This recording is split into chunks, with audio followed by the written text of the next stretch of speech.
Well, let's get back to the base. We have a ship of our own to repair. Can I go back?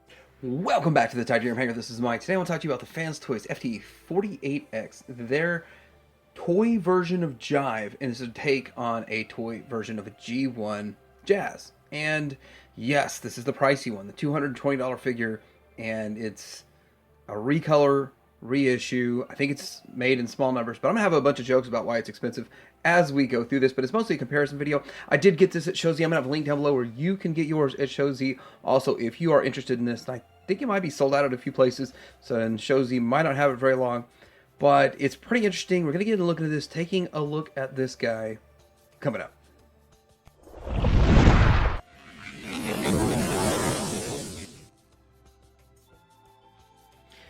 So there is the box, and I really didn't have time to get to the original box to see the difference, but there's the actual toy and package on the back. I think since it is the toy one, then we actually see the actual figure and not artwork. So that is showing that it's the toy version, and it's consistent with pretty much what everybody says about FansToys and the box art.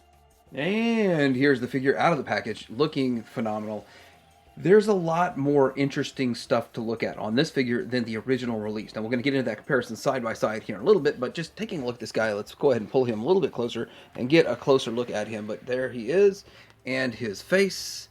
He has that visor with a very metallic paint to it, and his face still kind of remains with the flat gray on the face. But then you get down to the chest where you do have a kind of a dark paint. Now that's not metallic right in here, but you do have tampographs on the accents there. Now it does say Martini Porsche. Of course, they had to pay the license to get that on there, so that's part of the $220. Oh wait, they didn't?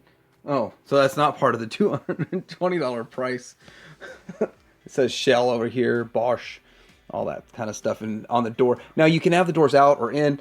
Obviously on the toy version, and even showing it on the box, they have the doors out. And you're going to see when I compare it to the actual toy itself, you're going to the G1, you're going to see that the doors are out. So I'm going to leave the doors out on this guy. Actually, leave the doors out on the other one too. Let's scroll down to the pelvis region here, and see as you go, you can kind of see the shininess. So I do like the metallic blue paint right here, and some accents that are in there, and then some more silvery accents on the out. Is that silver? It looks silver in the reflection, but as you move it, it just kind of looks back to the charcoal gray there.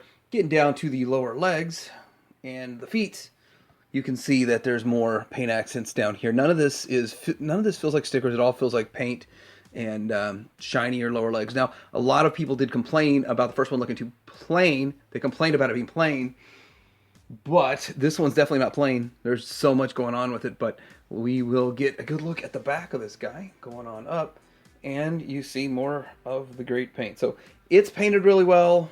It's decoed really well, and with that, I think they did a pretty good job on it. It's worth $220. It's just really up to you how much you like this character. I mean, it's a very fan favorite type of character, so obviously there are people that are going to think this is definitely an important inclusion in their collection. So it's kind of a it's up to you kind of deal. But I kind of picked him up because I don't think I have any FansToys X's in my collection until now, and yeah, I think he looks good. Into accessories, he does have these that do clip on the back. Now, because of this and the paint and the expense and all this, I'm not going to be messing around with clipping this stuff on, but you can clip it on and just have it go to the back there. Actually, it was tight to clip that thing on. It's going to be tight to clip these on. I don't think it's worth it because we've already covered that in the first review, and I'm not going to be displaying them like this, but they have vac metal here and vac metal here, and this is just a flat gray on the first one, I believe. Then let's get into faces. Here are the other two faces that it comes with. Come on, the bag's reflecting everything, but they both look like kind of a smile and a lesser of a smile. Not really that big of a deal. And you also have this, which kind of clips into his hand. You fold his hand in and just clip it in. And just like the first one, if I'm not going to redo all this stuff. I mean, this was the same thing we did in the first review. No reason to rehash all that. I'll link that first review down below. But with it, it's kind of the same accessories. Nothing really all that special, but it's expected to go with it. Obligatory articulation, head side to side, goes up, it goes down, and you can get a little more. You can do some cheating with it, with the transformation and all that. Then we go all the way out to here, and then of course you could do 360 if you needed to. That is ratcheted, and then this side to side on a bicep swivel, and you only go up to there, so it's not double jointed. I don't remember why I keep thinking they do double jointed elbows more than they do. And then you have the hands. Now this is. Let's pull this down. I guess I'm not getting enough light on it. You have the kind of 3 fingers in one, and then the trigger finger, and then a thumb that's locked in place. And of course the gun. The gun is tabbed in to the back of it. So that's how that works. It tabs into the back of the hand instead of the side of the hand, which is how they do their mini bots, which is fine by me. We have the waist swivel. And how much ab crunch do we have? That much ab crunch. Looking good. And then we have this far out to the side. You know, it's been a year since I reviewed the first one.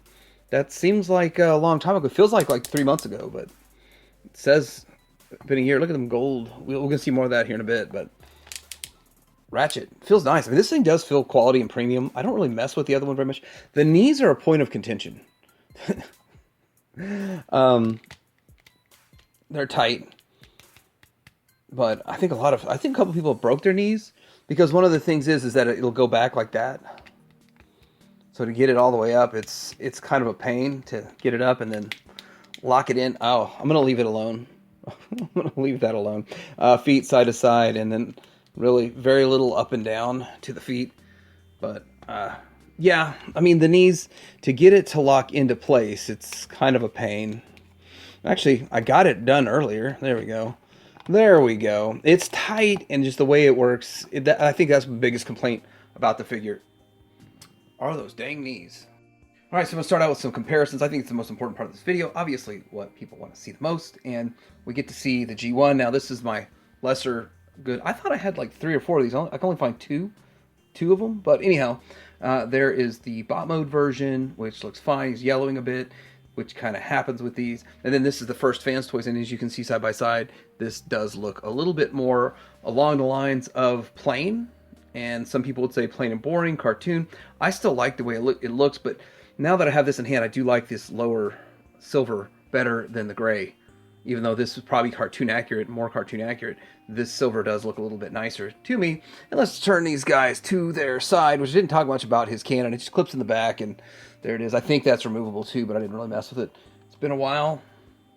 Here it is. So you got silver rims, gold rims, and then they have that kind of wire rim in there.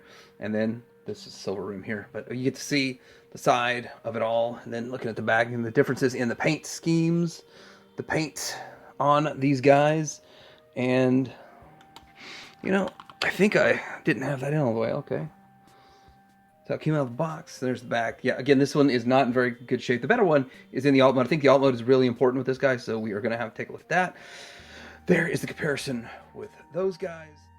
All right, so I'm going to kind of point out the comparison here between Make Toys, Make Toys, and the Toy World. Toy World color scheme wise is closer to this, so it's the one that I already had that was kind of a toy version in the first place, Toy World. And then we kind of see this is the toon versions of Make Toys. I think Make Toys did do one with the same color deco, but I preferred the toon look, and I went with the toon one. Still, Make Toys is still a great looking offering right there. You can see that Make Toys kind of helped with this lower, like make this smaller, but FansToys really made it smaller. This with the wheel well, and then you still have a giant wheel well right here on the Toy World one. I don't know why people give Toy World so much hate. I mean, I think it looks pretty good. It fits the part, especially if you want the toy version for like, I pay like $60 for the thing, so I really am not mad at it at all for anything. So like $60, $220, $99 right there. And I kind of want to do something a little bit different. Of course, Prime's always in this. You can see how he scales with Prime, how he looks next to a Prime, which I think he looks fine next to the Magic Square Prime. This is Bad Cube and their Red Alert. And if you've never seen the Bad Cube one, this is what it looks like. It's not a bad looking figure. It's kind of lightweight. It's okay. It's cool. It's a different take than what we got with the Takara Masterpiece. I figured it'd be fun to do a comparison next to it, and they scale almost exactly the same height. Alright, so here it is, 30 minutes later. No, I don't know how long it was, but I took my sweet merry time because I didn't want to scratch any of this paint, because this is all painted. All of this is paint and tamper-graphed on, and I didn't want to scratch it. But it looks pretty good, and we're going to see how close it looks to the toy here in a little bit. And I still probably have a couple of gaps and areas to tighten it up a little bit, but still it looks pretty good. It rolls really well. And yeah, looks great. One thing I guess I failed to mention when I was comparing it to the other one, it does sort of have more of a, instead of like a bright white, it's more of a pearlescent kind of, I guess you'd say. And with that, it's more noticeable, in my opinion, it's more noticeable in this mode because there's so much of it. It's just that pearlescent white. And you got, says all this stuff on the front, and it's nice how the chest widens in part of the transformation. You got the blue right there, clear windows, which you kind of see all the mechanisms that you see his knees right there, and then Martini on the side. Number 4, gold wheels. Now think about the gold wheels. So when FansToys made their bugs, they made one of them with some silver paint on the chest instead of purple. That added $100 to that figure. But see, the gold rims only added $60 in the price. Just kidding. I don't really know, but there we go. Here's the back, and I need to tighten that up just a little bit more in the back. I don't know why it's not holding tight. Probably didn't slide the sliders all the way on the knees, whatever. But anyhow, still looks really good overall. It is a very annoying, complex transformation, but it looks fantastic in both modes. I forgot how annoying of the transformation it is. It's not something I'd ever do for fun. It's not, I wouldn't like dedicate a half an afternoon or something to doing it just for fun, but I'm not looking forward to taking it back to bot mode either. But let's take a look at these accessories. Now, as you can clip those on his shoulders in bot mode, you can clip these on right back here if you wanted to. I'm not going to, but you just clip them on the back. And then you have these over here, and you can plug in this into here and have his gun and his shoulder cannon. Let's see, is this removable? I thought it was, but now I'm looking at it, it's probably not removable. And then you would clip that on the back also if you wanted to. I mean, you don't have to, but you could, as weapon storage.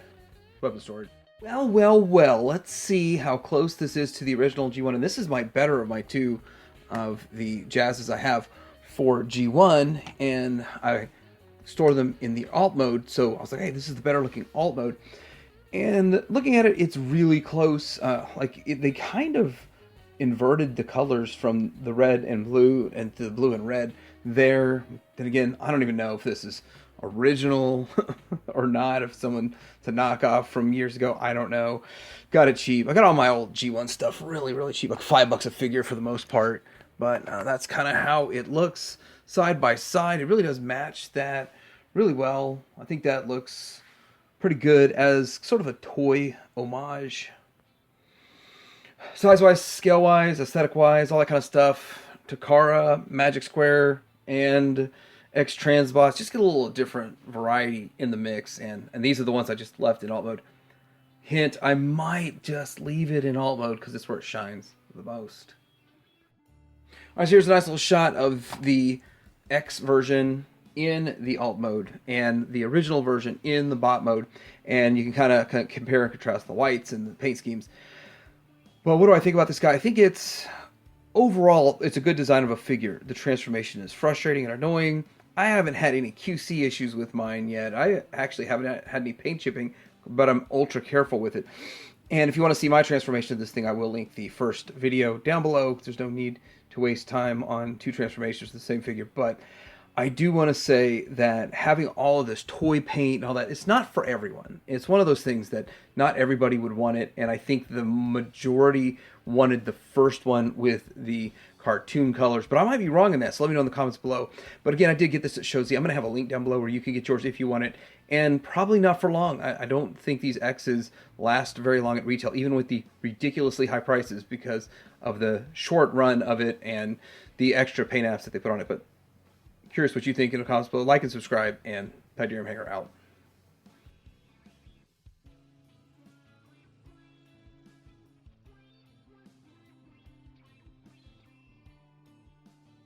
What in the universe is going on here? Scrap. Springs! Start your engines. Ready, Prime. Let's roll! It's over, Prime.